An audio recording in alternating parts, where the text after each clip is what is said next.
আচ্ছা, এবার আমরা শুরু করছি। হ্যাঁ, আমার ৯টা ৬ বেজে গেছে। ঠিক আছে। আচ্ছা, আমি প্রথমে বলি যে আমাদের এই এইটার উদ্দেশ্য কি। আমাদের যারা স্কলারশিপ পায় তাদের ভবিষ্যতে তারা কি পড়বে হুম। তার একটা রূপরেখা আমরা তৈরি করে দিতে চাইছি। এই কারণে আমরা ভেবেছিলাম যে একটা কেরিয়ার কাউন্সিলিং ওয়ার্কশপ করব, কিন্তু তার আগে তার একটা পূর্ব প্রস্তুতি হিসেবে আমরা দেখলাম যে এদের যেসব সাবজেক্ট ওরা জানে না বা ওদের সিলেবাসের অন্তর্গত নয়, কারিকুলামের অন্তর্গত নয়, সেগুলো যদি আমরা একটু ওদের ধারণা দিতে পারি, তাদের ধারণা যদি ওদের মধ্যে আমরা চালিয়ে দিতে পারি, তাহলে ওদের পক্ষে একটু ইনফর্ম ডিসিশন নেওয়া, মানে তথ্যাভিজ্ঞ হয়ে সিদ্ধান্ত নেওয়াটা ওদের পক্ষে সুবিধাজনক হবে। সে কারণে আমরা এই সিরিজ অফ লেকচার্স আমরা ব্যবস্থা করেছি, এবং তার মধ্যে প্রথমে আমরা জীবন ও জীবিকা নিয়ে 2টো ক্লাস হয়েছে, তারপরে কম্পিউটার সায়েন্স ক্লাস হয়েছে। আর এই কম্পিউটার সায়েন্সের ক্লাসের একটা ফলশ্রুতি হিসেবে আমরা একটা আলাদা করে হোয়াটসঅ্যাপ গ্রুপ তৈরি করেছি, যাতে বেশ গোটা 15-20 জন কম্পিউটার প্রোগ্রামিং শিখছে।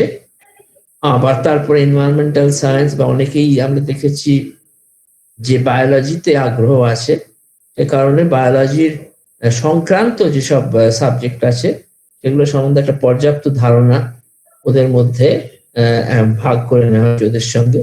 তার ফলে ওরা এখন বেশ অনেকটাই তথ্যাভিজ্ঞ যাকে বলে। এরপরে আমরা ইকোনমিক্স নিয়ে পড়েছি এবং তারপরে স্ট্যাটিস্টিক্স পড়বো এবং কিছু আর্ট সাবজেক্টেরও আমরা চর্চা করব।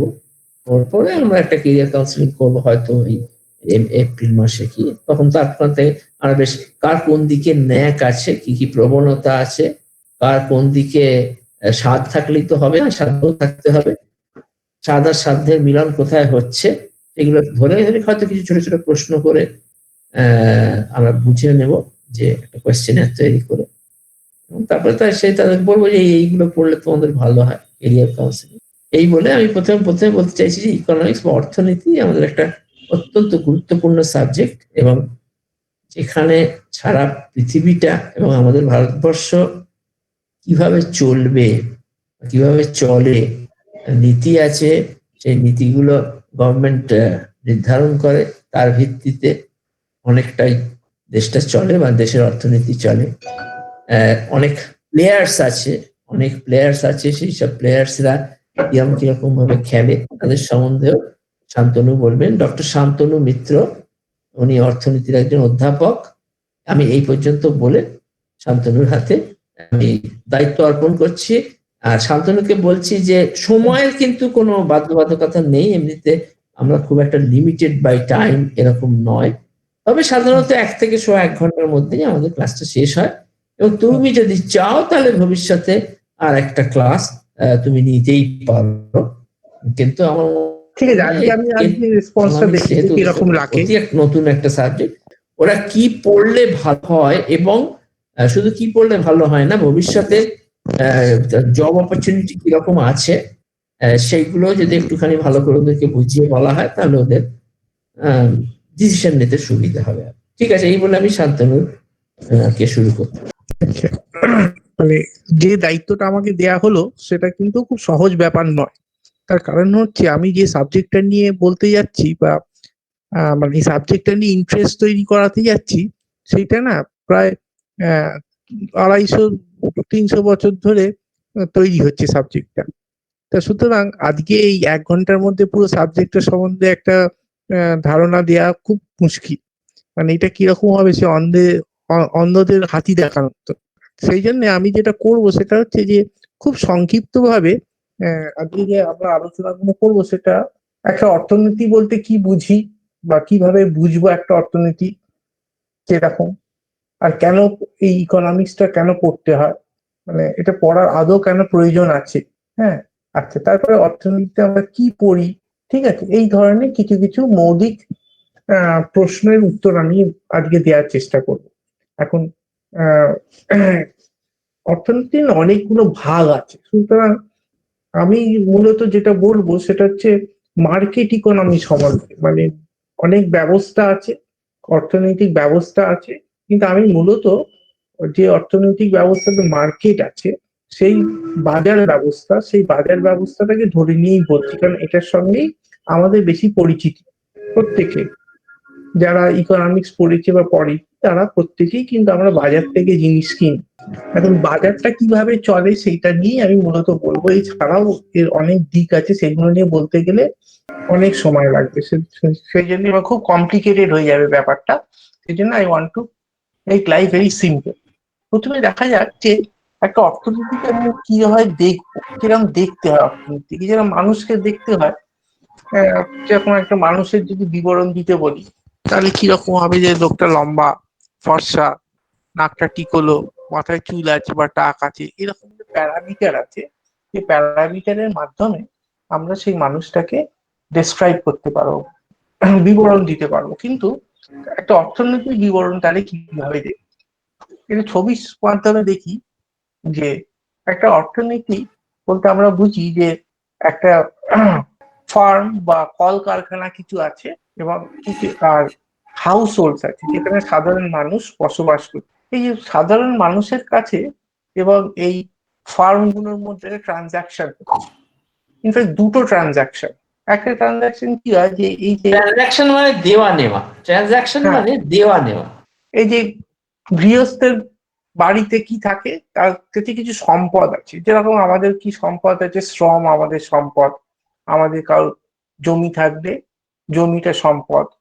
বা কারোর যদি অনেক টাকা পয়সা থাকে, সে ব্যাংকে টাকা রাখলে পরে তার হয়তো ফাইন্যান্সিয়াল একটা সম্পদ আছে। এখন এই টাকা পয়সাগুলো সে তো আর নিজে ব্যবহার করে না, এখন ব্যাংকে যায়, ব্যাংক তখন কাউকে লোন আউট করে। বা সে জমিটা হয়তো কাউকে চাষ করতে দেয়, বা তার জমিটাতে কেউ হয়তো বাড়ি করেছে, বা শ্রমটা নিয়ে এসে কলকারখানায় কাজ করতে যাচ্ছে। তাহলে এইগুলো সব কলকারখানাতে বা বিভিন্ন জায়গায় সেক্টরে সে কাজে লাগাচ্ছে, ঠিক আছে। তার বিনিময় সেই জায়গাতে কি হচ্ছে, যেরকম যার জমি আছে সে জমিটাতে চাষ করছে, চাষ করে তার থেকে সে ফসল পাচ্ছে। ঠিক সেরকম এই ফার্ম বলতে কিন্তু এগ্রিকালচারাল ফার্মও বটে। এগ্রিকালচার FIRM, FARM ফার্ম, সেটাকেও আমি ধরে নিতে পারি। ছবিতে যদিও এখানে একটা কারখানার মতন দেখানো হচ্ছে, বুঝতে বোঝার সুবিধের জন্য, কিন্তু এখানে অনেক সেক্টর থাকতে পারে। ধরা যাক প্রথমে একটা কারখানাই আছে, তাহলে এই বাড়িটাতে যতগুলো লোক আছে তারা কি করে, তাদের যা সম্পদ আছে সেই সম্পদগুলোকে ফ্যাক্টরস অফ প্রোডাকশন বলা হচ্ছে। তার মানে উৎপাদনের যে উপাদান আছে সেই উপাদানগুলো নিয়ে তারা একটা কারখানাতে দিচ্ছে। তার মধ্যে এই শ্রম উৎপাদনের আছে, উপাদানগুলো হলো শ্রম, পয়সা, হ্যাঁ, হ্যাঁ, এইগুলো তো বিদ্যা, হ্যাঁ, বিদ্যা, উদ্যোগও হতে পারে, কারোর যদি উদ্যোগ, উদ্যোগ হ্যাঁ, থাকে, হ্যাঁ। সেইগুলো দিয়ে একটা উৎপাদন তো হচ্ছে। এই যে উৎপাদনটা হচ্ছে, এই উৎপাদনটা কি হচ্ছে, উৎপাদনটা আবার না ঘুরে ফিরে আসছে গুডস অ্যান্ড সার্ভিসেস হিসেবে চলে আসছে কার কাছে, এই যে উৎপাদিত যে দ্রব্যগুলো সেগুলো আবার ফিরে আসছে কার কাছে, যে গৃহস্থ সে কিনে নিচ্ছে। তার মানে যেই কিনে নিচ্ছে, আমি যেই বলছি যে গৃহস্থ কিনে নিচ্ছে, তার মানে অর্থটা কোথা থেকে যাচ্ছে, অর্থ এবার না, এই যে কিনতে হলো, কোত্থেকে কিনবে, কিনতে হচ্ছে যখন সে এইখানে যোগান দিচ্ছে কিসের, উপাদানগুলো, তার বিনিময়ে সে কিছু রোজগার করছে। যেরকম সে যদি শ্রম দেয় তাহলে পরে হয়তো ওয়েজ পাচ্ছে, যদি সে জমি বা বাড়ি ভাড়া দেয় তাহলে রেন্ট পাচ্ছে, বা সে যদি টাকা ধার দিয়ে থাকে, শেয়ার কিনে থাকে কোম্পানিটা, তাহলে সে ডিভিডেন্ড পাচ্ছে। এইগুলো দিয়ে আবার কি করছে, এইগুলো দিয়ে সে আবার সেই মালপত্রগুলো কিনছে। তার মানে দেখো আসলে দুটো ফ্লো হচ্ছে। বাইরে যে কালো রঙের একটা দেখতে পাচ্ছি গোল মতন ঘুরছে, এইটা হচ্ছে গুডস অ্যান্ড সার্ভিসেস। এটা হচ্ছে এইদিকে হচ্ছে কাঁচা মালপত্র যাচ্ছে, এখানে হচ্ছে উৎপাদিত যে দ্রব্যগুলো সেইগুলো হাউস হোল্ডের কাছে চলে আসছে। তার মানে এইখানে হচ্ছে goods and Real goods and services and factors of production, এইটা ঘুরছে। এগুলো কিন্তু টাকার অঙ্কে নয়। আর লাল মতন যেটা উল্টো দিকে ঘুরছে, সেটা কি হচ্ছে, সেটা কিন্তু টাকার অঙ্কে। তাহলে দুটো ফ্লো হচ্ছে একসঙ্গে। এটাকে বলা হচ্ছে সার্কুলার ফ্লো অফ ইনকাম। ইনকামের দুটো ফ্লো হচ্ছে, একটা হচ্ছে রিয়াল আর একটা হচ্ছে ফাইন্যান্সিয়াল বা নমিনাল। এই ছবিটা দেখানোর অর্থ হচ্ছে যে এইভাবে মানে আমরা ইন্টারাক্ট করি। এবার যে ইন্টারাক্ট করছি যে একটা অর্থনীতির মধ্যে, এবার ধরো এই অর্থনীতিটা কি রকম, মানে এটা কি ডেভেলপড, আন্ডার ডেভেলপড, এটা কি কি ধরনের অর্থনীতি আমি বুঝবো কি করে? তাহলে এই ফ্লো গুলো, উন্নত না অনুন্নত বা কম উন্নত, এই আর কি। হ্যাঁ, তা এই এই যে গুডস এন্ড সার্ভিস, এই যে ফ্লো গুলো দেখছি, ফ্লো গুলোতে যদি একটা মিটার বসানো যায়, মিটার বসিয়ে যদি ফ্লো গুলোকে মাপতে পারি, তাহলে পরে কিন্তু আমরা বুঝতে পারবো যে এই দেশের অবস্থাটা কিরকম। ঠিক আছে, যেরকম যদি আমি দেখি উন্নত দেশ যেগুলো আছে সেইগুলোতে দেখা যাবে যে এই ফ্লো গুলো না খুব হাই। ঠিক আছে, এখানে উৎপাদন অনেক বেশি হচ্ছে, এবং এই লালগুলোর ওপর যদি বসানো যায় তাহলে পরে জাতীয় আয়টা পাবো, বা এই যে কনজিউমার এক্সপেন্ডিচার দিয়েও আমি কিন্তু আয়টা বুঝতে পারবো। তার মানে জাতীয় আয় বা গ্রস ডোমেস্টিক প্রোডাক্ট বা ন্যাশনাল ইনকাম, এগুলোর মধ্যে যদিও পার্থক্য আছে কিছু কিছু, সেগুলোর মধ্যে আর যাচ্ছি না, কিন্তু মোটামুটি বোঝার জন্য বলছি যে ধরো জাতীয় আয় যদি বুঝতে হয় তাহলে কি করে বুঝবো? তাহলে বুঝবো যে যত জিনিস তৈরি হচ্ছে বা বা বাজারে বিক্রি হচ্ছে, সেই জিনিসগুলো টাকার অঙ্কে যদি আমি করতে পারি, তাহলে সেইটাকে বলবো আমার জাতীয় আয়। এবং সেইটা কিসের সঙ্গে সমান হবে? যে এই যে ওয়েজ, রেন্ট, ডিভিডেন্ডস, এগুলো, তার মানে আমি যে সম্পদ যে বিক্রি করছি, সেই সম্পদগুলো বিক্রি করে যে আয় করছি, সেইগুলোর সঙ্গে সমান হবে। তাহলে আমি এইখানে মিটারটা বসাই বা এইখানে মিটারটা বসাই, যেখানেই মিটারটা বসাই না কেন, মানে কালো দাগগুলোর উপর মিটারটা বসাই বা লাল চক্রটার উপর মিটার বসাই, দুটো থেকেই কিন্তু মূলত আমাকে একই রিডিং দেওয়া উচিত। তার মানে এইটা থেকে আমি বুঝতে পারবো যে দেশটার উন্নয়নটা কতটা হয়েছে। যে গ্রস ডোমেস্টিক প্রোডাক্ট যেটা বলা হয়, তোমরা নিশ্চয়ই দেখবে যে কাগজে মাঝে মাঝে দেয় যে গ্রস ডোমেস্টিক প্রোডাক্ট ভারতের পড়ে গেছে বা আগের থেকে বেড়েছে। তাহলে গ্রস ডোমেস্টিক প্রোডাক্ট থেকে ইকোনমির হেলথটা বোঝা যায় যে ইকোনমিটা কিরকম ভাবে ফাংশন করছে। ঠিক আছে, তার মানে গ্রস ডোমেস্টিক প্রোডাক্ট মানে কতটা জিনিস সে উৎপাদন করতে পারলো সারা বছরে, একটি দেশের ভৌগোলিক এর মধ্যে, সীমানার মধ্যে সে কতটা জিনিস উৎপন্ন করতে পারলো, সেটা মোটামুটি হচ্ছে গ্রস ডোমেস্টিক প্রোডাক্ট। এই গ্রস ডোমেস্টিক প্রোডাক্ট দিয়ে এই দেশটার উন্নয়নের মানটা বোঝা যাবে। যদিও এই ব্যাপারে অনেকের দ্বিমত আছে যে উন্নয়ন মানে কি, সে সেসব কমপ্লিকেশনের মধ্যে যাচ্ছে না। মানে এইটা এইটা যারা নিয়ে আলোচনা করেন তারা ডেভেলপমেন্ট ইকোনমিক্স পড়েন। তাই ডেভেলপমেন্ট ইকোনমিক্স এইটা নিয়ে আলোচনা করে যে উন্নয়ন মানেই কি অনেক বেশি জিডিপি। তার মানে এমন তো একটা সিচুয়েশন বলছি, তাহলে বুঝতে পারবে যে একটা দেশে 5 জন লোক আছে, 5 জন লোকের মধ্যে আর আর দুটো দেশ হলো, পাশাপাশি দুটো দেশ, এ আর বি, দুটোতেই 5 জন করে লোক আছে। একটা দেশে আহ, একজন লোক 1,000 টাকা ইনকাম করে, বা একটা লোক 800 টাকা ইনকাম করে, আর 4 জন 50 টাকা করে করে। তার মানে সেই দেশে মোট আয় হচ্ছে, জাতীয় আয় হচ্ছে 1,000 টাকা। তার মধ্যে একজন 800 টাকা পায় আর 4 জন 50 টাকা করে পায়। আর একটা দেশে, সেখানেও 5 জন লোক, সেখানে কিন্তু 5 জনই 200 টাকা করে পায়। এখন প্রশ্নটা হচ্ছে কোন দেশের লোক বেশি ভালো আছে, এইটা একটা প্রশ্ন। কারণ দুটো দেশেই কিন্তু 1,000 টাকা করে, তা দুটো দেশেরই লোক সমান খুশি হওয়া উচিত, তাই না? কিন্তু তোমাদের কি মনে হচ্ছে? তোমরা একটু বলো তো যে দুটো দেশের লোক কি সমান খুশি, সমান আনন্দে আছে? রিফা বল, রিফা, রিফা তুই বল যে দুই দেশের লোকই কি সমান আনন্দে আছে? রিফা, রিফা পারভিন, বল দেখি, উত্তর দে। যা বাবা, সে শুনছেই না মনে হয়।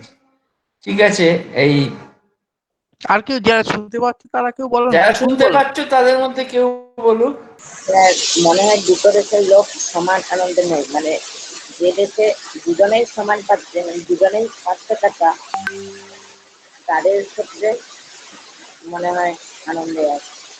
হ্যাঁ, তার মানে সমান ভাবে ডিস্ট্রিবিউশনটা এমন হচ্ছে, যে বন্টনটা এমন হচ্ছে টাকাটা, যে জাতীয় আয়টা এমন ভাবে ভাগ হচ্ছে যে সবাই সমান পাচ্ছে, সেখানে লোকগুলো একটুখানি ভালো আছে। আর আর যেখানে হয়তো আহ এইটা মনে হচ্ছে, আবার দেখতে হবে যে ডিস্ট্রিবিউশনটা খারাপ হয়ে যদিও না, আবার দেখতে হবে যে জাতীয় আয়টাও যাতে বেশি হয়। কারণ একটা দেশে সবাই সমান পাচ্ছে, 1,000 টাকা, 1,000 টাকার 5 জন আছে তো সবাই 200 টাকা করে পাচ্ছে। আর একটা দেশে জাতীয় আয় হচ্ছে 5,000 টাকা, বুঝলে? 5,000 টাকা, সেখানে কি হচ্ছে, একজন লোক 2,000 টাকা পাচ্ছে, আর আর 4 জন লোক না 700 750 টাকা করে পাচ্ছে। এইখানে দেখো, এইখানে কিন্তু তোমার ডিস্ট্রিবিউশনটা এক নেই, ভাগটা ঠিক নেই।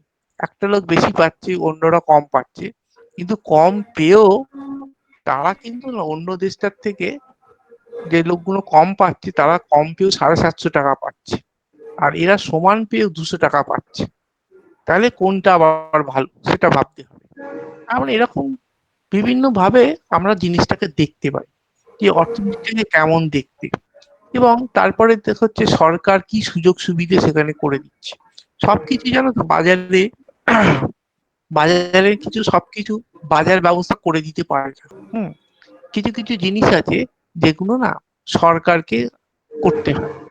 এগুলোকে ইংরেজিতে বলে পাবলিক গুডস, যেগুলো সরকার দেয় আর কি। এই জিনিসগুলো হচ্ছে, যেরকম ধরো একটা পার্কের কথা যদি বলি, যে একটা পার্ক কোনো ব্যবসাদার সাধারণত তৈরি করবে না। কেন করবে না? যে পার্কটা থেকে না সবাই যাবে, কেউ কিন্তু পার্কটাতে তৈরি করার জন্য টাকা দেয় না। সেই জন্যে কেউ, পার্কটা কিন্তু তৈরি হলে সবাই যাবে, কিন্তু পার্কটা তৈরি করার জন্য তুমি যদি জিজ্ঞেস করো আমি একটা পার্ক তৈরি করব, আপনারা কি কেউ টাকা দেবেন? দেখবে টাকা দেয় না। তোমরা দেখবে যে যখন পাড়ায় পুজো করতে, কোনো দুর্গা পুজো হয় বা এরকম অনুষ্ঠান হয়, তখন কিছু কিছু লোক এগিয়ে আসে, সবাই কিন্তু এগিয়ে আসে না। তখন সেই ধরনের কাজগুলো অর্থের অভাবে হয় না। তার কারণ হচ্ছে যে, কেন লোকে এগিয়ে আসে না, তার কারণ হচ্ছে সে জানে যে অন্য কেউ করলেও আমাকে বাদ দিতে পারবে না। যেমন ধর একটা পার্ক যদি করে, কেউ যদি করে দিল, সে পার্কটা থেকে যে গাছ লাগানো হবে, যে সৌন্দর্য হবে, এ হবে, খাওয়াটা বাতাসটা ভালো হবে, আমাকে তো বাদ দিতে আমাকে তো বাদ দিতে পারবে না। আমি তো থাকবোই সেখানে, আমি তো সেই সৌন্দর্যটা দেখবো। কেউ তো বলতে পারবে না তুমি পার্কের পাশ দিয়ে যাচ্ছ, পয়সা দাও নি, মুখটা ঘুরিয়ে নাও, এই কথা তো কেউ বলতে পারবে না।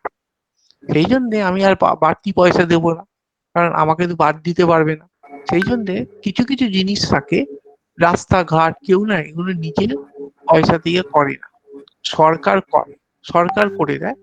তো এখন তুই বলতে পারো সরকার কোথা থেকে টাকা পায়, সরকার প্রত্যেকের থেকে ট্যাক্স নিয়ে এই রাস্তাঘাট গুলো করে দেয়। তাহলে এই এই যে সরকারের যে রোলটা, এইটা নিয়ে যখন আমরা পড়বো, তখন এটাকে বলা হয় পাবলিক ফাইন্যান্স। আমি বিভিন্ন দিকগুলো তোমাদের একটু ধরিয়ে দিচ্ছি, যে এই অর্থনীতির বিভিন্ন দিকগুলো যেগুলো আছে।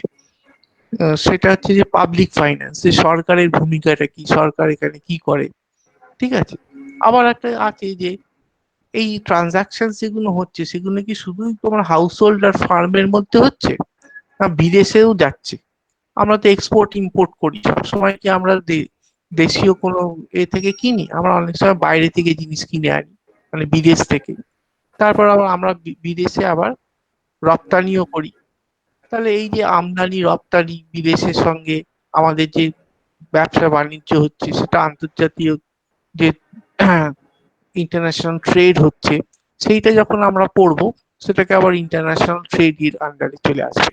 তাহলে দেখো, আমি প্রথমে যেরকম বলেছিলাম না, যে বিভিন্ন ভাগ আছে সাবজেক্টটা, সুতরাং ওই একটা একদিনে একসঙ্গে সবটা বলা সম্ভব নয়। তাহলে এইগুলো না বিভিন্ন ভাগ আছে। তাহলে সেই ভাগগুলো এই ছবিটার মাধ্যমেও ধরা যেতে পারতো, কিন্তু তাহলে পরে ছবিটা খুব কমপ্লিকেটেড হয়ে যেত। সেই জন্য আমি ছবিটাকে সহজ সরল রাখার জন্য আমি এই ভাগগুলো আর এখানে দেখাচ্ছি না। আমি শুধু দুটো দেখাচ্ছি, একটা হচ্ছে একটা হাউস হোল্ড আছে, আর একটা ফার্ম বা কলকারখানা আছে। এই দুটোর মধ্যে ট্রানজাকশনটা দেখাচ্ছি। এবং তুমি গভর্নমেন্টের কথাটাও এখানে বললে, গভর্নমেন্টেরও একটা কিছু পাবলিক গুডস আছে তার সঙ্গেও সেও পাবলিক গুডস গুলো তৈরি মানে করে দেয় এবং পাবলিক ফিনান্স করে সেই পাবলিক গুডস গুলোকে আলাদা করে তৈরি করে দেয় এবং মানুষ হাউস হোল্ডস গুলোকে এমনকি ফার্মস গুলো সেগুলো ভোগ করে। এই তো ভোগ করে। এবার হ্যাঁ, শুধু ভোগ করে না, আহ, এই ফার্মস গুলোর মধ্যে অনেক আছে যেগুলো পাবলিক সেক্টরের ফার্ম, মানে যেগুলো সরকার হ্যাঁ তৈরি করেছে। যেরকম ধরো, তোমরা নাম শুনে থাকবে হয়তো স্টিল প্লান্ট গুলো, যে আগেকার দিনে যে স্টিল প্লান্ট ছিল, বা এখন রেলওয়ে, এই যে ইন্ডিয়ান রেলওয়ে, এটা কিন্তু মূলত সরকারি। এখন যদিও কিছু কিছু বেসরকারি ট্রেন ফ্রেন নাকি চলছে, কিন্তু এখনো কিন্তু মূলত 90% কিন্তু এটা সরকারি। ঠিক আছে? তাহলে এই যে সরকার, সরকার এটা খুব বড় ভূমিকা আছে। তাহলে এইটাও আমরা এই ছবিটাতে আনতে পারতাম, কিন্তু আমরা আনিনি, তার মুখে বলে দিলাম যে এই যে এখানে ফার্মটার জায়গায় তুমি ধরে না রেল, এই ফার্ম বললে যেটা কারখানার মতন ছবি একটা দেখছো, এটা ধরে না রেল, একটা রেলওয়ে, ইন্ডিয়ান রেলওয়ে। ইন্ডিয়ান রেলওয়েতে দেখো কত লোক কাজ করে সেখানে। কেউ হয়তো গার্ড, কেউ ট্রেন চালায়, কেউ ট্রেন সারায়, কেউ ট্রেন ধোয়। কত লোক নানা ধরনের কাজ করছে, এবং তারা মাইনে পাচ্ছে রেলের থেকে। আর রেল চড়ছে কারা? আমাদের মতনই যারা কাজ করছি রেলে, তারাই কিন্তু রেলটা চলে। তাহলে আমি এই ফার্মটার জায়গায় আমি গভর্নমেন্টকেও বসাতে পারতাম, বা ফার্মের সঙ্গে গভর্নমেন্টও থাকতো। আবার গভর্নমেন্টে আর একটা রোল আছে কিন্তু, যেটা আবার, সেটা হচ্ছে যে দেশে আইন কানুন বজায় রাখা। যদি দেশে আইন কানুন বজায় না থাকে, তাহলে পরেও কিন্তু দেশ, অনেক টাকা আছে, অনেক আছে, অনেক সম্পত্তি আছে মানুষের, কিন্তু দেশে আইন কানুন নেই। তুমি রাস্তায় বেরোলেই তুমি হয়তো অনেক বড় লোক, অনেক খেতে পাও, অনেক ভালো ভালো জামা কাপড় পরতে পারো, তারপরেও রাস্তায় বেরোলেই না তুমি, তোমাকে থেকে চুরি করে নেওয়ার ভয় আছে, বা তোমাকে হয়তো গুলি করে দেবে, বা তোমার বাড়ির মহিলারা যদি রাস্তায় বেরোয়, তারা খুব সেফ নয়। তাহলে পরে সে দেশটাও কিন্তু উন্নত বলা যাবে কিনা, সেটা নিয়ে ডেভেলপমেন্ট ইকোনমিক্স যারা আছে, তারা এই ধরনের আলোচনা করে। বা হয়তো আহ সেখানে শিক্ষার সুযোগ আছে কিনা একটা আচ্ছা, দেশে। এইটাতে এই পয়েন্টটা বলছিলাম যে শান্তনু, যে নীতি নির্ধারণ এটা গভর্নমেন্টের একটা বড়, এবং সেটা কিভাবে ইকোনমিকে করে, মানে প্রভাবান্বিত করে, সেটাও তুমি একটুখানি এই সুযোগে নিশ্চয়ই বলবে। হ্যাঁ, যে এই যে দেখো, যে আজকে শিক্ষা, শিক্ষা নিয়ে তোমরা দেখছো যে যাতে ভালো করে লেখাপড়া করে। এখন দেখো, একটা সময় ছিল যখন না আমাদের দেশে শিক্ষার হারটা খুব কম ছিল, মানটা এখনো ভালো হয়নি, হারটা বেড়েছে। মানে প্রাইমারি স্কুলেই ছাত্রছাত্রীরা যেত না। এখন দেখো গভর্নমেন্ট কি করলো, যে প্রথমে মিড ডে মিল করলো। মিড ডে মিল করাতে কিন্তু অ্যাটেন্ডেন্সটা অনেক বেড়ে গেছে আগের থেকে, মানে সরকারি হিসেব অনুযায়ী দেখা যাচ্ছে যে বাচ্চাদের উপস্থিতিটা স্কুলে বেড়েছে। তারপরে যাতে মেয়েরা ভালো করে পড়ে, তাই সেরকম দেখো বিভিন্ন সরকারি স্কিম এসছে, কন্যাশ্রী, তারপরে সাইকেল দেয়া হচ্ছে, ব্যাগ দেয়া হচ্ছে। কেন দেয়া হচ্ছে? যাতে মেয়েরা স্কুলে বেশি পড়ে। তারপর টয়লেট করে দেয়া হচ্ছে মেয়েদের জন্য, যাতে করে মেয়েদের কোনো রকম অসুবিধে না হয়। এগুলো কারণ সব নীতি আর কি, এই নতুন নীতি, এই নীতির জন্য এই নীতিটা দিয়ে কি করছে, নীতি দিয়ে শি- শিক্ষাটার প্রসার করছে, যে যাতে মহিলাদের মধ্যে শিক্ষিত হয় মহিলারা, পুরুষরা যাতে, ছেলে মেয়েরা যাতে রাস্তায় না করে। বা অনেকের সময় কি হয় যে তোমার খুব খাওয়ার নেই, তুমি খেতে পারছো না, সেখানে তুমি লেখাপড়া করবে কি করে? তোমাকে হয়তো আহ, অন্য জায়গায় চাকরি করতে যেতে হচ্ছে, খাবার জোগাড় করতে যেতে হচ্ছে। সেই জন্য মিড ডে মিলের ব্যবস্থা করেছে, যে তুমি যদি স্কুলে আসো, তাহলে পরে তুমি একটা মিল পাবে, এবং বাড়ির আচ্ছা লোকেরাও। শান্তনু, আমি একটুখানি হ্যাঁ, তোমাকে ইচ্ছে করেই করছি, যে এই যে ছবিটা তুমি এঁকেছো, হ্যাঁ, তার ভিত্তিতে এই যে মিড ডে মিল বা এই যে শিক্ষার প্রসার, এটা তো গভর্নমেন্টের একটা নীতি নির্ধারণ হলো। এর হুম, সঙ্গে মানে সরাসরি তুমি যে ইকোনমিকে বলছো, ইকোনমির কি সম্পর্ক সেটা একটু তুমি বলো। হ্যাঁ, ইকোনমি সম্পর্ক হচ্ছে যে যে তোমার শিক্ষার হারটা, এই যে নীতি নির্ধারণ করছি, এই যে আমি এই ছবিটাতে বলছিলাম না, যে এই ছবিটা যখন বলছিলাম তখন দেখো এখানে একটা কোয়েশ্চেন দিয়েছি, ইজ দ্য ইকোনমি ডেভেলপড? এই ছবিটা দেখে বোঝা যাবে। এই হুম। ছবিটাতে কি দেব, কিভাবে বোঝা যাবে, আর একটু আরেকটু ডিটেলসে দেখতে হবে। যখন এই যে তোমায় বললাম জিডিপি, এই জিডিপির ভাগটা দেখবো যে জিডিপিটা কোথায়, এত টাকা সরকার আমার দেশে এত টাকার জিনিসপত্র উৎপন্ন হলো, এত লক্ষ কোটি টাকার জিনিসপত্র উৎপন্ন হলো, ঠিক আছে? এবার এই টাকাটা কিসে কিসে খরচা হচ্ছে? এই টাকাটা তো মানুষের টাকা, তো সরকার যে খরচা করবে কিসে খরচা করছে টাকাটা? তাহলে এই খরচার হিসেবটা যখন দেখছি যে শিক্ষায় এত খরচা হচ্ছে, হ্যাঁ, আমার হেলথে এত খরচা হচ্ছে, অমুক জায়গায় এত খরচা হচ্ছে, তখন বা এই যে এত, এই টাকাটা যেটা বাঁচতো সেই টাকাটা আবার ইন্ডাস্ট্রিতে খরচা হচ্ছে, যাতে করে লোকে চাকরি বাকরি পায়, এমপ্লয়মেন্ট হয়, ঠিক আছে? তাহলে এই জিডিপি কতটা হলো সেইটা কিন্তু খুব ইম্পর্টেন্ট। কারণ যত বেশি জিডিপি হবে তুমি তত বেশি সরকার খরচা করতে পারবে। মানে ট্যাক্সও সেই অনুযায়ী হবে এবং সেই অনুযায়ী ট্যাক্সের হাতের টাকা পাবে এবং সেই অনুযায়ী খরচা করতে পারবে, এবং তার সেই সঙ্গে দেশের লোকেদের, শিক্ষা। তার জন্য বললাম যে সেই দেশের লোকেদের লাইফ না, স্টাইল। আমি একটা কথা বলছি, শিক্ষা খাতে তত বেশি খরচা করতে পারবে, এবং তখন এই যে ফ্যাক্টরস অফ প্রোডাকশন যেটা বলা হচ্ছে, ফ্যাক্টরস অফ প্রোডাকশন, তার শ্রম, তার বিদ্যা, এই জিনিসগুলোকে সে তখন আবার ফার্মে ঢোকাতে পারবে। এইভাবে একটা সার্কুলার ওয়েতে জিনিসটা চলবে। আমি কি ঠিক বলে বোঝাতে পারলাম, শান্তনু? হ্যাঁ, সেটা ঠিকই, সেটা আমি একটু হ্যাঁ, বাদে আর একটা পরের স্লাইডে আসছি, হ্যাঁ। আচ্ছা আচ্ছা। কিন্তু আমার বলতে গেলে অনেকটা সময় চলে যাবে আবার। আচ্ছা, ঠিক আছে, এগো। আমরা এটাতে বলছি যে কেন অর্থনীতি আমাদের পড়তে হয়। এখন অর্থনীতি পড়তে হয় তার কারণ হচ্ছে এই যে আমরা দেখলাম যে একটা রিলেশন আছে, যে কিছু সম্পদ আছে, সেই সম্পদগুলো আমরা কি করছি, আমাদের যে হাউস হোল্ডের কাছে যে সম্পদগুলো আছে সেই সম্পদগুলো আমরা একটা ফার্মের কাছে দিচ্ছি, সেই ফার্মটা যেন আমাদের জিনিসপত্র তৈরি করে দিচ্ছি, এবং সেই জিনিসপত্রগুলো আমরা উপভোগ করছি, আমরা ভোগ করছি। এবার দেখো মানুষের স্বভাবটা কি, যে মানুষের না চাহিদাটা কিছুতেই মেটার নয়, আনলিমিটেড। তুমি যত দেবে তত, তুমি দেখো মোবাইল ফোন দেখো, তোমরা তোমরা এখন ছোট, তোমরা জানো না যে মোবাইল ফোন আমরা দেখি যে একটা সময় থান ইটের মতন বড় বড় হতো, এবং সেইগুলো সেই পকেটে রাখতে পারতো না, ওই অ্যাটাচির মধ্যে লুকিয়ে রাখতো সবাই, এবং একবার বার করে ফোন করতো। তারপরে ফোনের সাইজ ছোট হলো, এবার ফোন ছোট হওয়াতে কি হলো, তুমি একটা পকেটে রাখছো, একটা বুক পকেটে রাখছো, একটা বেল্টের সঙ্গে আটকে রাখছো, এরকম প্রত্যেকে তিন চারটে করে ফোন। আচ্ছা, তুমি এরকম, তোমরা নিশ্চয়ই এরকম লোক দেখেছো যে দু তিনটে ফোন আছে যা, সে কিন্তু যখন ফোন করে তুমি কিন্তু একটা ফোনের বেশি ইউজ করতে পারবে না, এবং একটা ফোনেই সব ফোন করা যায়।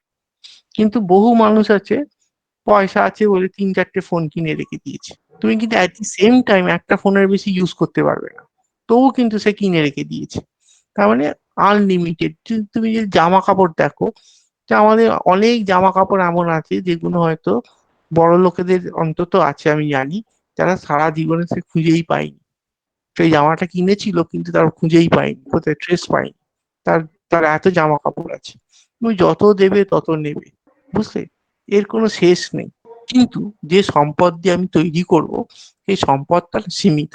তার মানে এই দুটোর মধ্যে একটা ফাঁক থেকে গেছে, যে সম্পদ দিয়ে আমি জিনিস তৈরি করব আর মানুষের অসীম চাহিদা, এই দুটোকে, এই ফাঁকটাকে বোঝানো, এইটা হচ্ছে অর্থনীতির কাজ, মূল কাজ হচ্ছে এইটা।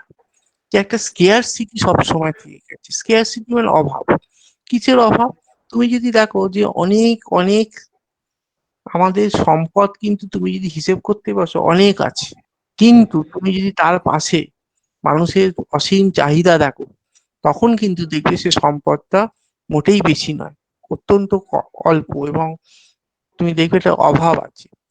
এই যে একদিকে তোমার দেখছো, এই পরের স্লাইডটা দেখে আর একটু পরিষ্কার হবে, এই একদিকে দেখছো যে ল্যান্ড, লেবার, ক্যাপিটাল, এন্টারপ্রাইজ, তার মানে কি জমি, শ্রম, ক্যাপিটাল, তারপর উদ্যোগ, তাহলে এই যে এইগুলো হচ্ছে আমার সব রিসোর্স। আর অন্যদিকে হচ্ছে চাহিদা, কি খাদ্য, বস্ত্র, shelter, security, comfort, medicine, jewellery, না না তুমি জাস্ট নেম ইট, তোমার যা যা মনে আসছে সব, সব কিন্তু তৈরি করতে হবে এই সম্পদ দিয়ে। তাহলে কোন দিকটা ভারী বলো তো? কোন দিকটা ভারী? এই এই দাঁড়িপাল্লার কোন দিকটা নিচে আছে বলতো? ভারী কোন দিকটা, সম্পদের দিকটা না মানুষের চাহিদার দিকটা? স্যার চাহিদার দিকটা। চাহিদার দিকটা। তাহলে কি করে এইটাকে ব্যালেন্স করা যায় বলো? স্যার সম্পদ বাড়াতে হবে। সম্পদটা বাড়াতে হবে। আর চাহিদা কমাতে হবে। হ্যাঁ হ্যাঁ হ্যাঁ, ঠিক ঠিক স্যার বলে, চাহিদা কমাতে হবে।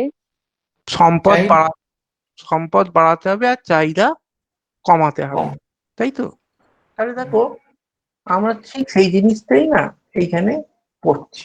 এখানে কি বলছি একটুখানি বলে নি, যেটা আমি এতক্ষণ ছবি দিয়ে বলছিলাম, সেটা বলছি economics tries to bridge the gap between limited resources, মানে সীমিত সম্পদ, আর অসীম চাহিদা যেটা আছে, এর মধ্যে যে গ্যাপটা আছে সেই গ্যাপটার মধ্যে ব্রিজ স্থাপন করতে চাইছে, মানে সেতু স্থাপন করতে চাইছে, যাতে এই ফাঁকটাকে বন্ধ করা যায়। That is balance the two sides by obtaining maximum satisfaction of unlimited human wants. তাহলে কি, যে আমরা অবশ্যই একটা উপায়, এটা অবশ্যই একটা উপায় যে আমরা রিডিউস করতে পারি, আমাদের চাহিদাটাকে কমাতে পারি।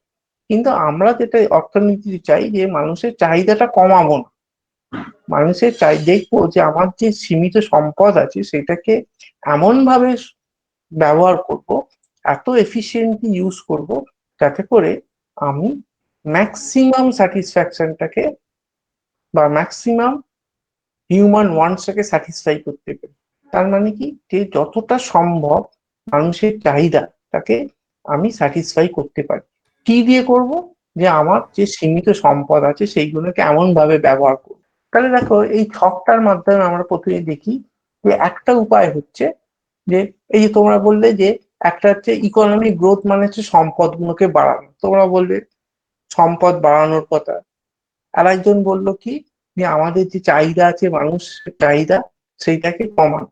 এই দুটোই সম্ভব। কিন্তু যে আমি প্রথমে কি করব, যে ইকোনমিক গ্রোথ, এই যে গ্রোথ ইকোনমিক্স বলে একটা এই আছে, সেখানে কি করে, গ্রোথ ইকোনমিক্স বলছে কি, যে আমার যে উৎপাদন করার ক্ষমতা, সেই উৎপাদন করার ক্ষমতাটাকে বাড়ানো।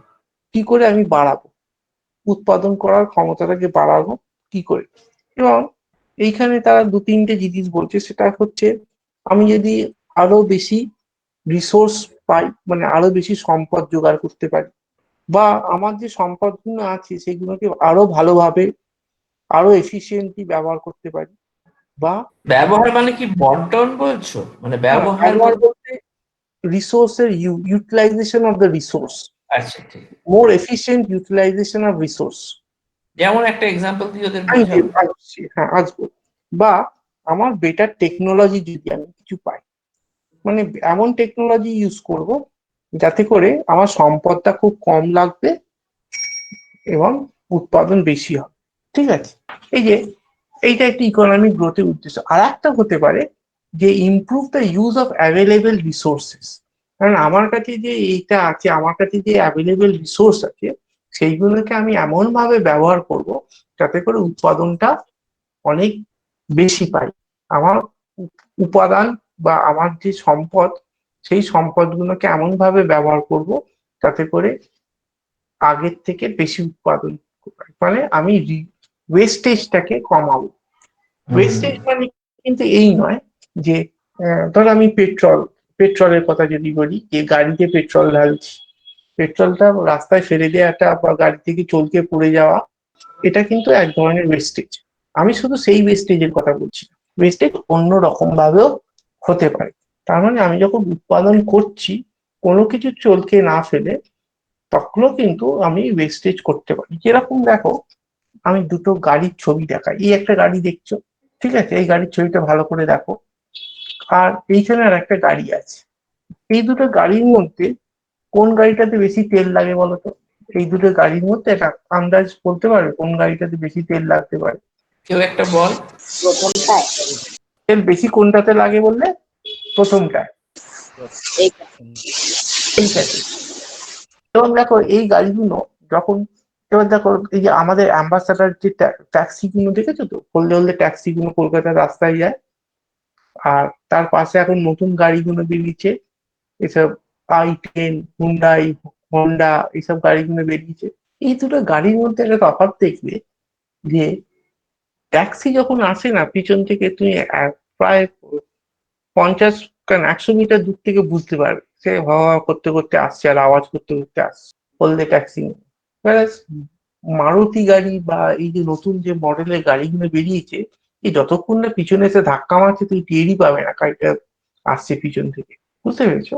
এবার দেখো যে ট্যাক্সি 1 লিটারে যদি 12 থেকে 15 কিলোমিটার চলে, মারুতি গাড়ি কিন্তু 20 থেকে 25 কিলোমিটার চলে 1 লিটারে। ঠিক আছে, তার মানে দেখো পেট্রোলটা যেই স্কেয়ার্স হলো, সঙ্গে সঙ্গে আমরা কিসের কথা ভাবতে থাকলাম? পেট্রোল যেই আমার কাছে স্কেয়ার্স একটা পেট্রোলের অভাব যেই দেখা দিল, সঙ্গে সঙ্গে আমরা না গাড়ির ডিজাইন, তাহলে গাড়ি যেভাবে চলে, গাড়ির মোটরের ডিজাইন, সেইটা না চেঞ্জ করতে, ইঞ্জিনের ডিজাইন চেঞ্জ করতে শুরু করলাম। আমরা তখন না আর না আগে দেখতাম যে গাড়িতে কতটা জায়গা আছে, কত আরামে উঁচু হয়ে বসতে পারছি, পায়ের উপর পা দিয়ে বসতে পারছি, কত বড় গাড়ি, এসব দেখতাম। তারপরে কিন্তু আমাদের না চিন্তাধারাটা বদলে গেল। তখন আমরা ভাবছি যে কত ফুয়েল এফিসিয়েন্ট হয়। ফুয়েল এফিসিয়েন্ট মানে কি, কত কম পেট্রোল খরচা ব্যবহার করে কত বেশি মাইলেজ দেয়। ঠিক আছে, তখন আমাদের চিন্তাধারাটা কিন্তু বদলে গেল।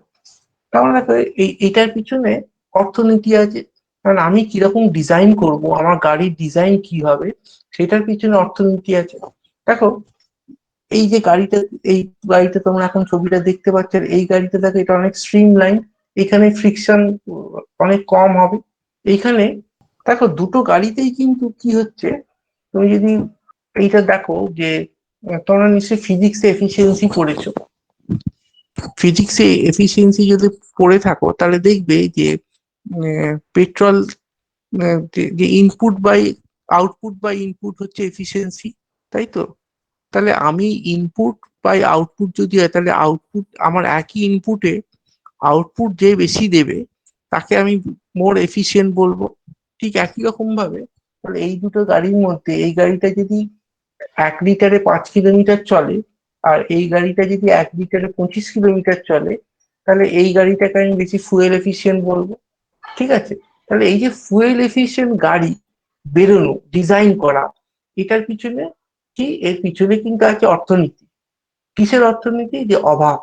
যেহেতু আমি দেখছি পেট্রোলের অভাব দেখা দিচ্ছে, পেট্রোল আস্তে আস্তে কমে যাচ্ছে, সঙ্গে সঙ্গে দেখো গাড়ির ডিজাইন করতে গেল, গাড়িটাকে স্ট্রিমলাইন করে দিল। এটা কি করে সম্ভব হলো যে একটা গাড়ি 1 কিলোমিটার 1 লিটারে 5 কিলোমিটার, যে আর একটা গাড়ি 25? তার কারণ হচ্ছে কিছু কিছু না ওয়েস্টেজ কমিয়ে দিল। যে গাড়িতে হয়তো দেখো এখন কুলেন্ট বলে একটা জিনিস ইউজ করে যাতে গাড়িটা গরম না হয়ে যায়, গাড়িটাতে আওয়াজ যাতে না হয়। তাহলে আগেও কিন্তু ঠিক যতটা ওই 1 লিটার থেকে যতটা এনার্জি পাওয়া যাচ্ছিল, এখনো কিন্তু 1 লিটার থেকে সেই একই এনার্জি পাওয়া যাচ্ছে, কিন্তু এনার্জির ব্যবহারটা বদলে গেছে। আগে হয়তো বেশি আওয়াজ হতো, আগে গাড়িটা গরম হয়ে যেত বেশি, কিন্তু এখন সেইগুলোকে রিডিউস করে, তাহলে ওয়েস্টেজ রিডিউস মানে শুধু এই নয় যে রাস্তায় তেল না ফেলা। ওয়েস্টেজ রিডিউস মানে হচ্ছে যা যা এনার্জি আমার দরকার হচ্ছে না, সাউন্ড এনার্জি, হিট এনার্জি, সেইগুলোকে আমি কি করছি, in the form of kinetic energy. মানে আমি স্পিডে, আমি কতটা দূরত্ব যেতে পারছি। কারণ গাড়ি তো আমি দূরত্বের জন্যই যাচ্ছি, তো গাড়িটাতে আমি মানে নিজের শরীর গরম করার জন্যে বা গাড়ির ঝাঁকানির জন্য তো আমি গাড়িটা ব্যবহার করছি না। এবং গাড়ির শেপটাও দেখো, যাতে দেখো বদলে গেছে। এখন দেখো গাড়ির শেপ দিন এমন হয়েছে যে যাতে এয়ার ফ্রিকশন খুব কম হয়, তাহলে পরে সেখানেও তোমার এনার্জি বাঁচবে অনেকটা। তাহলে এইরকম ভাবে কিন্তু আমি এইটা বলার কারণটা হচ্ছে, তোমাদের মনে হবে যে এটা কি আদৌ সত্যি সম্ভব যে ওয়েস্টেজ কমানো, অর্থনীতিতে এই যে আমরা বলছি যে ওয়েস্টেজ কমানো, বেটার টেকনোলজি বার করা, যাতে করে আমার অপচয়টা কম হবে, এটা কি সম্ভব? আমি একটা উদাহরণ দিয়ে দেখালাম যে এটা সম্ভব। এছাড়া কিছু না, আমি তোমাদের অটোমোবাইল ইঞ্জিনিয়ারিং পড়ানোর চেষ্টা করছি না, আমি শুধু এইটাই বলতে চাইছি যে এটা কিন্তু সম্ভব, ইট ইজ পসিবল। এইটাকে বলা হয় প্রোডাকশন এফিসিয়েন্সি। আমি যখন জিনিসটাকে উৎপাদন করব, তখন আমি খেয়াল রাখবো যে আমার এমন ভাবে উৎপাদন করব, মানে এইখানে হচ্ছে ইঞ্জিনিয়ারদের বা টেকনিশিয়ান, এদের রোল হচ্ছে এইখানে, যে টেকনিশিয়ান, ইঞ্জিনিয়ার এরা কিন্তু এমন টেকনোলজি ডেভেলপ করবে যাতে করে আমার সম্পদটা কম লাগবে আর উৎপাদনটা বেশি হবে। টাকা এই অবধি বোঝা গেল না কি বলো? যদি কোনো প্রশ্ন থাকে জিজ্ঞেস করো। কারো কোনো প্রশ্ন আছে? জিজ্ঞেস কর। এরা অনেকেই না এই ব্যান্ডউইথ নিয়ে স্ট্রাগল করে, হ্যাঁ? প্রশ্ন হ্যাঁ, করতে করতে দেখা যায় যে নেট প্রচুর ছেলে ঢুকছে বেরোচ্ছে, দেখছি ছেলে মেয়ে, এটা হচ্ছে আর কি। ঠিক আছে, তুমি এগো। তাহলে এই একটা উপায় আছে। তাহলে একটা উপায় কি আছে যে যেহেতু আমাদের অভাব আছে, সম্পদের অভাব, তাহলে সম্পদগুলোকে এমন ভাবে ব্যবহার করব যাতে অপচয় না হয়। তুমি একটু প্রেজেন্টেশনটা ওই ওই স্লাইডটা যাও, স্কেয়ারসিটি স্লাইডটা, তাহলে ওরা আরো রিলেট করতে পারবে। যে হ্যাঁ, এইটা এইটা এইটা হুম। এইটা তাহলে একটা উপায়। আর একটা উপায় অপচয় হয় জানো, এবং বাড়িতেও হয় খুব বেশি। সেটা হচ্ছে যে সমানভাবে বন্টন না করতে পারলে হ্যাঁ, অপচয় হয়। তার মানে কি, বাড়িতে মা মা খেতে দেন সকলকে। মা জানেন না কে রুটি পছন্দ করে কে ভাত পছন্দ করে। কিন্তু যদি মা কোনোদিন মামার বাড়ি যান বা মা যদি কোনোদিন কোথাও বেড়াতে যান, তাহলে তোমার ঘাড়ে ভার পড়লো যে সকলকে খেতে দেওয়া। তখন তুমি কি করলে, যে সকলকে দুটো রুটি, চারটে করে রুটি দিলে আর 4 হাতা করে ভাত দিলে। তুমি তো জানো না কে বেশি ভাত খায়, কে রুটি পছন্দ করে, কে ভাত পছন্দ করে। সুতরাং তুমি কি করলে, সকলকে সমান দেওয়ার জন্য তুমি 4 হাতা করে ভাত আর 2 হাতা করে, আর 4 হাতা করে, আর 4টে করে রুটি দিলে। এবার যে রুটি পছন্দ করে সে না 4টে রুটি খেয়ে ফেললো, দিয়ে 2 হাতা বা 1 হাতা ভাত খেলো, তার পাতে 2 হাতা ভাত পড়ে থাকলো। আর যে লোকটা ভাত খেতে পছন্দ করে সে পুরো ভাতটা খেলো, খেয়ে হয়তো তার একটা বা দুটো রুটি খেলো, রুটিগুলো পড়ে থাকলো। এইখানে দেখো, এবার কিছুটা ভাত আর কিছুটা রুটি অপচয় হলো, পড়ে থাকলো। কেন পড়ে থাকলো?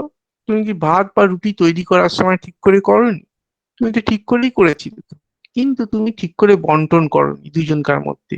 তুমি হয়তো যে লোকটা রুটি পছন্দ করে তাকে তুমি যদি 6টা বা 8টা রুটি দিতে, সে সবগুলোই খেয়ে নিতে পারত। আর যে ভাত পছন্দ করতেন তাকে 4 হাতার জায়গায় 6 হাতা দিলে তিনি পুরোটাই খেতে পারতেন। তাহলে তোমার হয়তো কোনোটাই অপচয় হতো না। কিন্তু এই যে তুমি ঠিক করে দাওনি, বন্টনটা ঠিক করে হয়নি, অ্যালোকেশনটা ঠিক করে হয়নি রিসোর্সের, সেটাও কিন্তু তোমার একটা কারণ যে সেখানেও কিন্তু তোমার অপচয় হচ্ছে। বুঝতে পেরেছো? সেখানেও কিন্তু তোমার অনেকটাই অপচয় হচ্ছে। তা এই যে এইটা নিয়ে, এইটা আরো ভালো বোঝানো যায় তোমার, আমি যদি এই ছবিটা দেখি। ধরো ছবিটাকে আমি অন্যরকম ভাবে না গিয়ে, অঙ্কের মাধ্যমে না গিয়ে, আমি যদি এরকম ভাবে গল্পের মাধ্যমে বলি যে আমার কাছে আর রিসোর্স আছে। ঠিক আছে, আর হচ্ছে রিসোর্স, সম্পদকে ইংরেজিতে রিসোর্স বলে, তো সেই জন্য আমি আর লিখেছি। যে আমার কাছে আর রিসোর্স আছে এবং এই রিসোর্সটা দিয়ে দুটো জিনিস তৈরি করা যায়। একটা কি তৈরি করা যায়, যে একটা বন্দুক তৈরি করা যায়, যে যুদ্ধ করব বলে অন্য দেশে, আমার প্রতিবেশীর সঙ্গে যুদ্ধ করব বলে বন্দুক তৈরি করব, আর আমার দেশের লোক খাবে বলে মাখন বা খাদ্যশস্য তৈরি করব। তা এই রিসোর্সটা আমাদের কাছে আছে। আমরা একজন ইঞ্জিনিয়ারের কাছে গেলাম, গিয়ে বললাম যে দেখুন দাদা, আমার কাছে এই রিসোর্স আছে, এই রিসোর্স দিয়ে আমি কতটা কি তৈরি করতে পারবো সেটা একটু বলে দেবেন। তখন উনি বললেন যে হ্যাঁ বলে দিতে পারি, আপনি আধ ঘন্টা ঘুরে আসুন, আমি আপনাকে বলে দিচ্ছি। তো আধ ঘন্টা ঘুরে আসতে উনি আমাদের এইরকম, ডান দিকে একটা ছক দেখতে পাচ্ছ, বন্দুক আর মাখন, গানস অ্যান্ড বাটার বলে লেখা আছে, সেরকম একটা ছক করে দিতেন। উনি আমাদের বললেন যে আপনি যদি পুরো সম্পদটা দিয়ে বন্দুক তৈরি করেন তাহলে 7টা পাবেন, 7টা বন্দুক পাবেন। আর যদি 7টার জায়গায় 6টা বন্দুক নেন তাহলে 2 কেজি মাখনও পাবেন।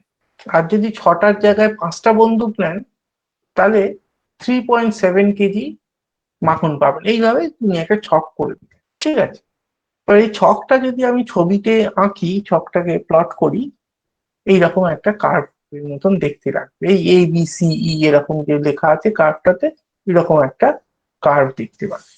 এই যে কার্ভটা দেখতে পাচ্ছি আমরা, এখানে একটা, এইটার মজার জিনিস হচ্ছে যে দেখো, তুমি না এই কার্ভটাতে, তুমি ধরো এইখানটাতে আছো, বি পয়েন্টে আছো, দেখতে পাচ্ছ তো? বি পয়েন্টে সবাই দেখতে পাচ্ছ তো? এখন যদি এই বি পয়েন্টে তুমি 6টা বন্দুক তৈরি করছো আর 2 কেজি মাখন পাচ্ছ, 6টা বন্দুক হচ্ছে আর 2 কেজি মাখন হচ্ছে। এই কার্ভটাকে আর একটু ইন্টারেস্টিং করি। এই রাত্রি হয়েছে তো খিদে খিদে পাচ্ছে, খাওয়ার গল্প বলি। দেখো এই রিসোর্সটাকে না তুমি ভাবো যে 100 টাকা, এই রিসোর্সটা হচ্ছে 100 টাকা তোমার পকেটে আছে। তুমি একটা দোকানে গেছো, ছোট্ট দোকান, চাইনিজ খাবার বিক্রি করে, দুটো আইটেম বিক্রি করে। একটা হচ্ছে চিলি চিকেন 50 টাকা প্লেট, আর ফ্রাইড রাইস 25 টাকা প্লেট। ঠিক আছে, তাহলে তুমি যদি পুরো টাকাটা দিয়ে ফ্রাইড রাইস কেনো, কতটা ফ্রাইড রাইস পাবে, ক প্লেট পাবে? তোমার কাছে কত টাকা আছে? 100 টাকা। আর ফ্রাইড রাইসের দাম হচ্ছে 25 টাকা। তাহলে তুমি কত টাকা, ক প্লেট ফ্রাইড রাইস পাবে? 4 4 4 প্লেট। প্লেট 4 প্লেট আর চিলি চিকেন কত পাবে তখন? 3 প্লেট কত? চিকেনের দাম তো 50। চিলি চিকেন তুমি তুমি 4 প্লেট ফ্রাইড রাইস কিনলে, আর চিলি চিকেন কতটা পাবে তখন? কিছুই পাবো না। কি পাবে নাকি কিছু? 5 প্লেট। হ্যাঁ 4 প্লেট তো চিলি ফ্রাইড রাইস পেলে, আর চিলি চিকেন ওই 4 আর প্লেট। বাদ বাকি টাকা 4 না প্লেট। না, ওই টাকাটা তো আর নেই তো, আর কিচ্ছু তো টাকা নেই তো, শূন্য পাবে, কিছুই পাবে না। 100 টাকা ছিল, 100 টাকা থেকে 25 টাকা করে 4 প্লেট কিনলি, তারপর কি আর টাকা পড়ে আছে? না থাকলোই না তো টাকা। তাহলে দেখো এইরকম 7 শূন্য যেরকম হয়েছে না, কারণ 4 শূন্য হয়ে গেল। আচ্ছা, এইবার দেখো, তুমি যদি 2 প্লেট চিলি চিকেন, তুমি 2 প্লেট কেনো ফ্রাইড রাইস কেনো, তার ক প্লেট চিলি চিকেন পাবে? 1 প্লেট। এক প্লেট, ঠিক। 1 প্লেট। তাহলে দেখো এইখানে কি বলছে, এখানে বলছে যে তুমি যদি 6টা বন্দুক তৈরি করো, তাহলে কতগুলো, কত কেজি মাখন পাবে? দেখো তো ছবিটা দেখে বলো তো। তুমি যদি 2 হ্যাঁ কেজি হ্যাঁ 2 2 কেজি কেজি 2 কেজি, আচ্ছা তুমি যদি 6 কেজি মাখন কেনো, তাহলে কতটা বন্দুক পাবে? কতগুলো বন্দুক পাবে? দুটো। দুটো। তার মানে না ওই এইটা এটাকে বলে প্রোডাকশন পসিবিলিটি ফ্রন্টিয়ার। এইটা আমাদের হোটেলের মেনু কার্ডটার মতো। এই কি বলে দেয় যে তুমি যদি chilli chicken chilli chicken 1 plate কেনো, বাদ বাকি টাকা দিয়ে কতটা ফ্রাইড রাইস পাবে। তুমি যদি 2 প্লেট ফ্রাইড রাইস কেনো, তাহলে পরে বাদ বাকি টাকা দিয়ে কতটা চিকেন পাবে। সব থেকে সব থেকে ম্যাক্সিমাম কতটা তুমি চিকেন পেতে পারো। এই কার্ভটা হচ্ছে সেরকম। তুমি ধরো 2 কেজি, তুমি 2 প্লেট ফ্রাইড রাইস কিনলে, ঠিক আছে, 2 প্লেট ফ্রাইড রাইস কিনলে, এবার আর তাহলে চিলি চিকেন 1 প্লেট পাবে। আচ্ছা, তুমি এই অবস্থাতে 3 প্লেট ফ্রাইড রাইস কি কিনতে পারবে? না না, পারি না। পারবে না। তা 3 প্লেট ফ্রাইড রাইস কিনতে গেলে কি হবে? তুমি তো 3 প্লেট তোমাকে কিনতেই হবে ফ্রাইড রাইস, তাহলে কি করতে হবে আমাকে? চিলি চিকেন কি করতে হবে? কিনতে পারবো না। ফেরত দিয়ে দিতে হবে। না, চিলি চিকেন হাফ প্লেট দিতে কিনতে পারবো পারবো, chicken half plate chilli chicken পারবো। কিনতে হবে। তার মানে দেখো, একটাকে বাড়ালে না অন্যটাকে কমাতে হচ্ছে।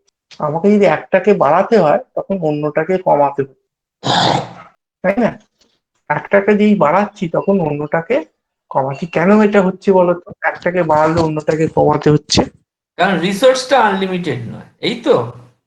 হ্যাঁ, তার মানে যেহেতু আমার টাকাটা সীমিত বা আমার সম্পদটা সীমিত, সেই জন্যে আমাকে যদি একটাকে বাড়াতে হয়, অন্যটাকে কমাতে হবে। ঠিক আছে, সেই জন্য এই যে কার্ভটা দেখতে পাচ্ছি, ঢালটা নিচের দিকে, ডাউনওয়ার্ডস। হ্যাঁ, আমি আর বেশি ডিটেলসে যাচ্ছি না, হ্যাঁ, হ্যাঁ, এফিসিয়েন্সি ডিটেলসে যাচ্ছি না। এই শুধু এইটা এইটা দেখে রাখো যে এই একটাকে বাড়াতে গেলে না অন্যটাকে কমাতে হয়। ঠিক আছে, একটু এগো এবার। হ্যাঁ, কারণ আমাদের রিসোর্সটা খুব সীমিত, আমার যেহেতু রিসোর্সটা সীমিত, সেই জন্য। তাহলে এখান থেকে আমরা যেটা জানতে পারলাম যে, জানো তো, ফ্রি লাঞ্চ বলে কিছু নেই, যে বিনা পয়সায় কিছু পাওয়া যায় না।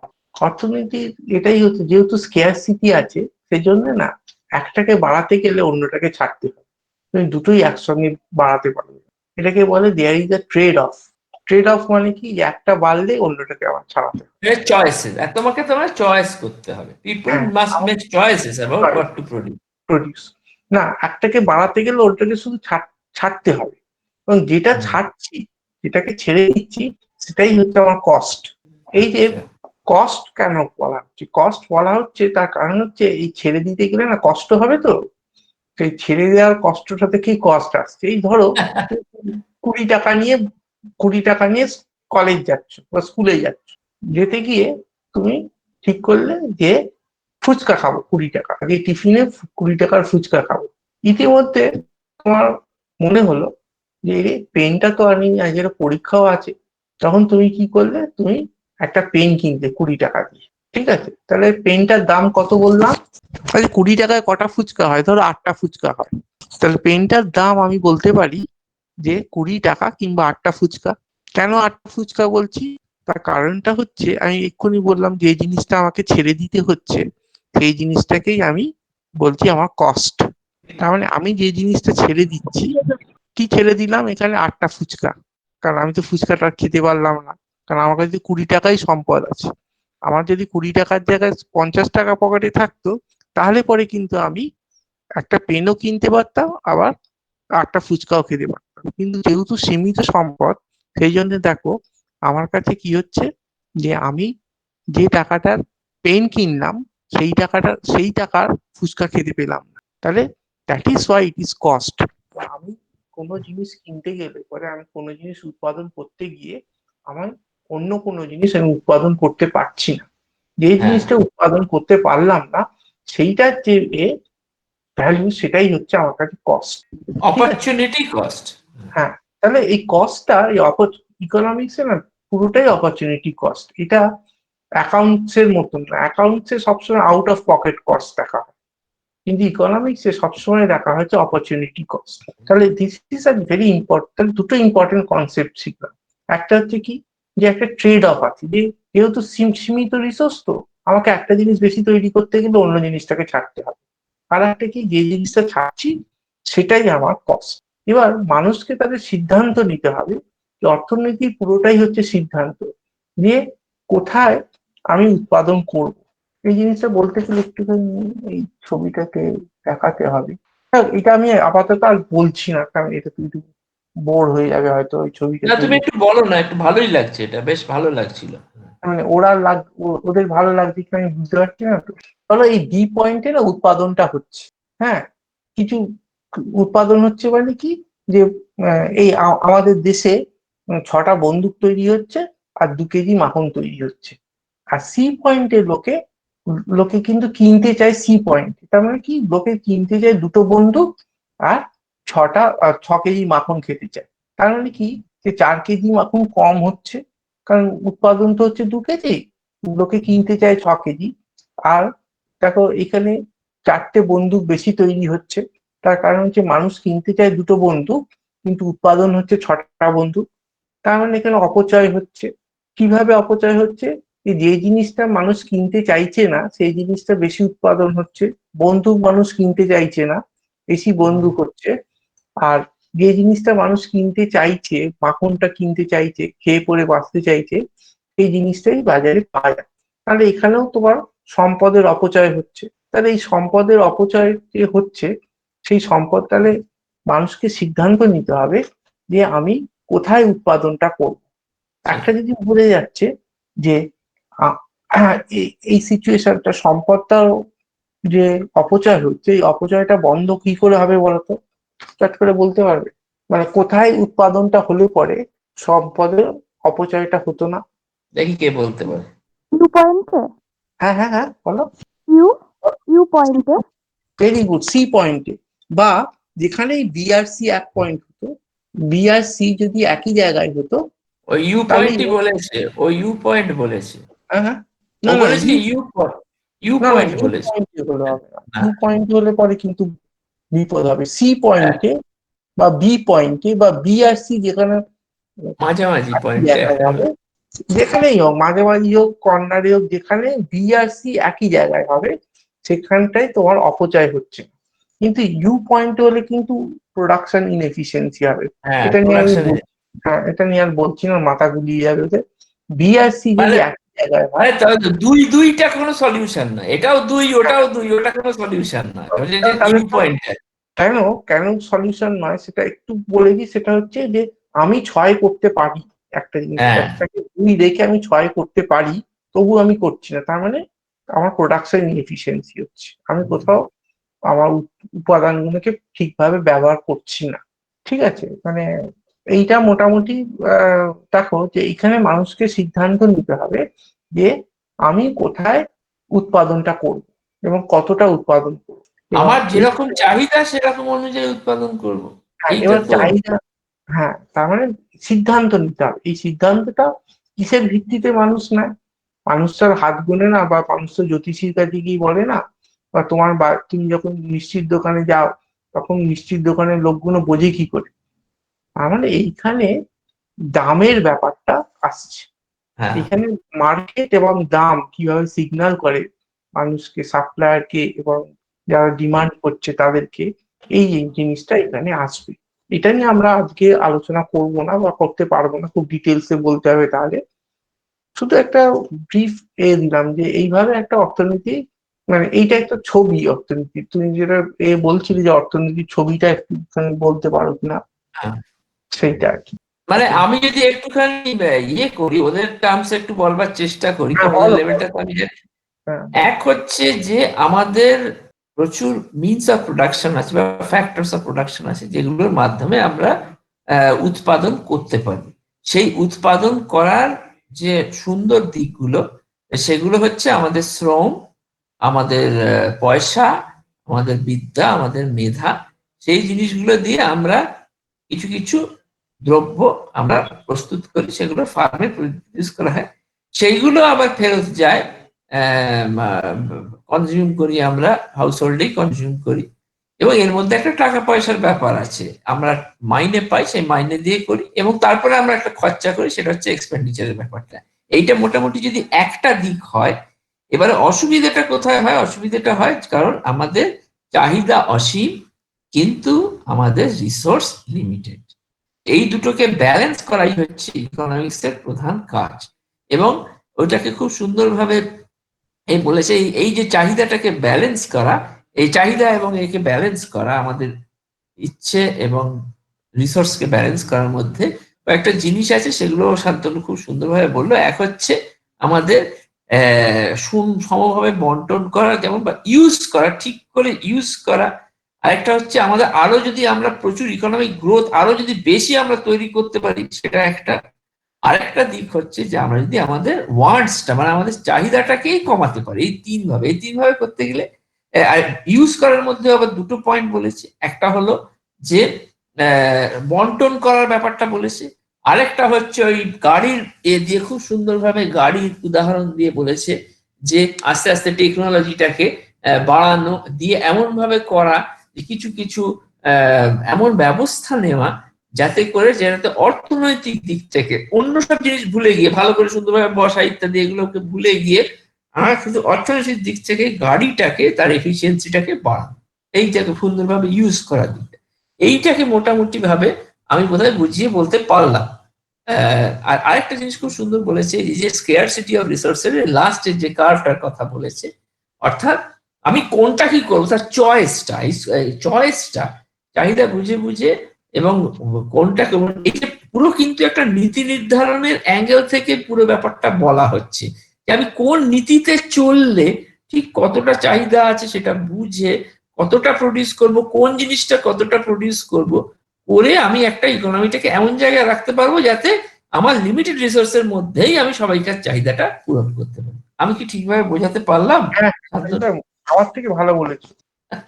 না, অনেক গুছিয়ে বলেছো আসলে। আর আরেকটা জিনিস যেটা খেয়াল তোমাদের জানা উচিত, বা আমি জানি না তোমার কেউই হয়তো এটার পরে ইকোনমিক্স পড়বে না, আহ, কিন্তু সেই জন্য আমি আরো বলতে চাইছি যে আহ, এর দুটো দিক আছে, সেটা নর্মেটিভ দিক আর একটা হচ্ছে পজিটিভ দিক। আমরা যে ইকোনমিক্সটা মূলত পড়িয়ে থাকি সেটা হচ্ছে নর্মেটিভ, কি করা উচিত, কিন্তু মানুষ কি করে সেইটাও কিন্তু এখন নতুন ইকোনমিক্স একটা ডেভেলপ করছে, বিহেভিয়ারিয়াল ইকোনমিক্স বলে। এইটাতেই শান্তনুর যাবতীয় যা কাজকর্ম, এবং এটাই হ্যাঁ, দারুণ কাজ করেছে শান্তনু, এবং খুব সুন্দরভাবে কাজ করেছে। এটা নিয়ে তুই যদি একদিন বলিস না, মানে বলো যদি তুমি, এটা সত্যিই হ্যাঁ, জমে যাবে। হ্যাঁ, একটুখানি করে, হ্যাঁ, এটা একটু এটা বলতে পারলে ওদেরও ভালো লাগতো। অনেকটা হ্যাঁ। সাইকোলজি আছে এর মধ্যে, মানুষ এবং কিভাবে এটাই করে। শান্তনু বলছে যে চাষিদের কাছ থেকে এটা অনেকটা শিখেছি আর কি। হুম, এই যে এইসব নিয়ে বলে যে চাষিদের কাছ থেকে ইকোনমিক্স শিখেছি, বিহেভিয়ারাল ইকোনমিক্স এর খুব সুন্দর সুন্দর কারণ এক্সাম্পল দিয়ে ভালোভাবে বলা যেতে পারে। যে ঠিক মানুষ আছে। মানে এইটা কিন্তু মানে এই যে এত প্রিন্সিপাল এইটা করা উচিত, সবটাই কিন্তু এইটা করলে প্রফিট ম্যাক্সিমাইজেশন হবে। তো মানুষ কি আদৌ প্রফিট ম্যাক্সিমাইজ করে?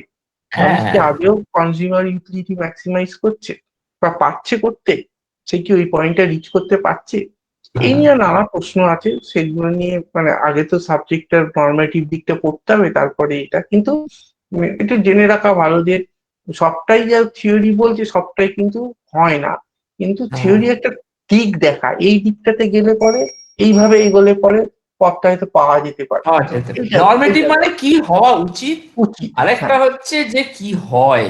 হয় যে আসলে আমরা মানুষ মানুষের, আর মানুষ বিহেভ একরকম ভাবে করে, ব্যবহারের ওপরে মানুষের, এবং তার ভেতরে অনেক রকম মানে অনেক দিক আছে, তার অনৈতিক দিক আছে, তার মানে চয়েস, এক একটা মানুষের এক একটা অদ্ভুত ধরনের মেন্টাল সেট আপ হয়, এবং এক একটা জায়গায় সেরকম দেখা যায়। যেমন ধরো যে খুব সাম্প্রদায়িক শক্তি থেকে গোমূত্র, গোমূত্রের যে হ্যাঁ চাহিদাটা, গোমূত্রের হ্যাঁ চাহিদা হ্যাঁ হঠাৎ একটা সাংঘাতিক রকম বেড়ে গেছে। হ্যাঁ, এবং সেটাতে আগে কিন্তু সেটা আদৌ কিছু ছিলই না, এটা একটা অদ্ভুত প্রোডাকশন এখন প্রডিউস হচ্ছে, এবং দোকানে, পতঞ্জলির দোকানে ইত্যাদি গোমূত্র পাওয়া যাচ্ছে, মানে যেটা না মানে না লোকে সেটা হাসছে, মজা মানে হচ্ছে কিছুদিন আগে অনেকে হলে না, হেসে উড়িয়ে দিত। হ্যাঁ, আমাদের এই যে কি হচ্ছে এটা। অনেকেই এখনো বিশ্বাস করে না, হ্যাঁ, কিন্তু আহ, অন্য লোক অন্য লোক অবিশ্বাস করে বলে সে কিন্তু গোমূত্রটা পান করছে, হ্যাঁ, আর সে এটা বল। তার বিশ্বাস করতে হবে। হ্যাঁ, কিন্তু সেই বলছে এই যে বিহেভিয়ারিয়াল দিকগুলো, এই বিহেভিয়ারিয়াল দিকগুলো এবং বহু মানুষের বিভিন্ন রকমের বিহেভিয়ার এবং এই যে ব্যবহার। এই যে আমি একটা ছোট্ট উদাহরণ দিই, এই যে দাম দাম যে এই একটা এখান থেকেও পাওয়া যেতে পারে, যেটা আমি অ্যাভয়েড করলাম সেটা হচ্ছে যে পিপল মানে রেসপন্ড টু ইনসেনটিভস।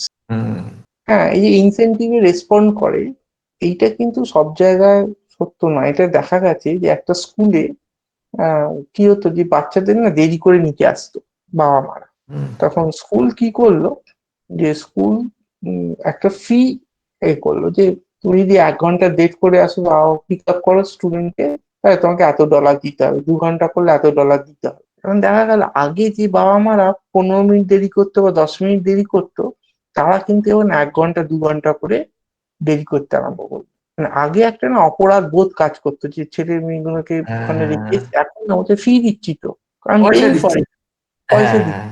মানে তার মানে এটা দারুণ রেসপন্স গল্প। হ্যাঁ, একদম উল্টো দিকে কাজ করেছে।